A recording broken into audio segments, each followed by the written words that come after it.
त्या ह्या पुसण्या त्या नाव ठेवणाऱ्या त्या नालायक लोकांसाठी माझा हा व्हिडिओ आहे. ते काय मला खायला आणून देते तर कधी 10 रुपये जर कमी पडले तर म्हणते ते 10 रुपये धर तुला.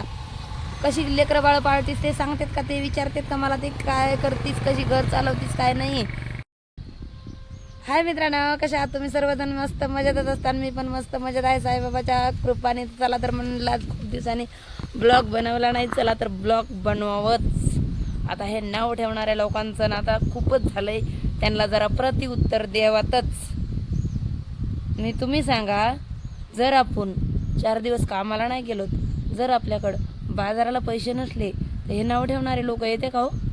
म्हणते का हो तुला धर हे 200 रुपये कर ह्याचा बाजार, कशाने घर चालवतीस, तू काय करतीस? समजा आपल्याला दवाखान्याचा टाईम जर आलाच, दवाखान्याचा टाईम आला तर हे लोक म्हणते का तुला लागतात का 400-500 रुपये देऊ का म्हणून? अहो घरचे सुद्धा पुसण्या लोकांना मला एकच सांगायचं, तुम्ही काय खायला आणून देतात? अशीच आहे तशीच आहे म्हणाला, तुम्ही काय काय आणून देतात? 10 रुपये कधी कमी पडले तर तुम्ही देतात का? तुमचा का म्हणून धाक पाळायचा? तुम्ही कोण बोलणार आहे? तुम्ही विचारित नाहीत. बाहेरचे तर लांबच राहिलं, घरचे सुद्धा म्हणत नाहीत. लांबालचे विचारते ना कशाला? लोक नावं ठेवतच असते, त्यांना भाव द्यायचा नसतंय. लोकांनी नाव ठेवलं की आपण एवढंच समजून जायचं आपण बरोबर रस्त्याला चाललो. लोक आपल्याकडं अट्रॅक्ट व्हायला लागले, त्याचा अर्थ आपण सही जा रे. लोगों पे ध्यान नहीं देने का, आपण आपलं चलते रहने का. हाथी चलते है कुत्ते भुकते है, ये तो कहावत सुनी होगी. चला तर मग तसंच ठरवलंय मी. या लोकांकडे बिलकुल सुद्धा लक्ष देत नाही. कोण काय म्हणतंय, कोण काय भुकतंय माझ्यावर, त्या भुकणाऱ्यांकडं तर मी केव्हाच लक्ष द्यायचं बंद केलेलं आहे. कारण की मला कळून चुकलेलं आहे, कष्ट करायचं आहे आपल्याला, घाम गाळायचा आहे आपल्याला. मग हे नाव ठेवणारे होतेत कोण? यांचं ऐकायचं आहे का म्हणून? आणि तसं बी साईबाबाच्या कृपाने माझा एकच नंबर चाललेला असतंय मजेत. मला कधीच कुठलं काही कमी पडत नाही. भलेही रोज कष्ट करायला लागू द्या, पण मला काय कुठल्या गोष्टीचं कधीच कमी पडत नाही. त्याच्यामुळं आणि हो, काय काय लोकांना दुसऱ्याच्या घरात राहायचं, कोणाच्या दारात पडलेलं राहायचं आणि काय म्हणायचं माझं लय चांगलं आहे, माझं लय चांगलं आहे.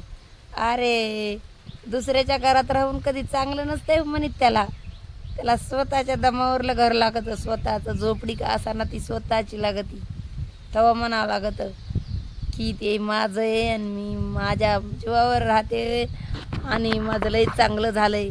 माझं लय चांगलं झालंय का म्हणायला लागतं माहिती का? स्वतःच्या ना बापदादाचं आणि ना नवऱ्याचं, स्वतःच्या हिमतीवर जर राहिलं ना, त्याला म्हणतात माझं आणि माझं खरंच काहीतरी चांगलं होत चाललंय. तुमच्यासारखं नाही दुसऱ्याकडं पडून राहायचं आणि म्हणायचं माझं चांगलं चाललंय. तसं आमचं नाही.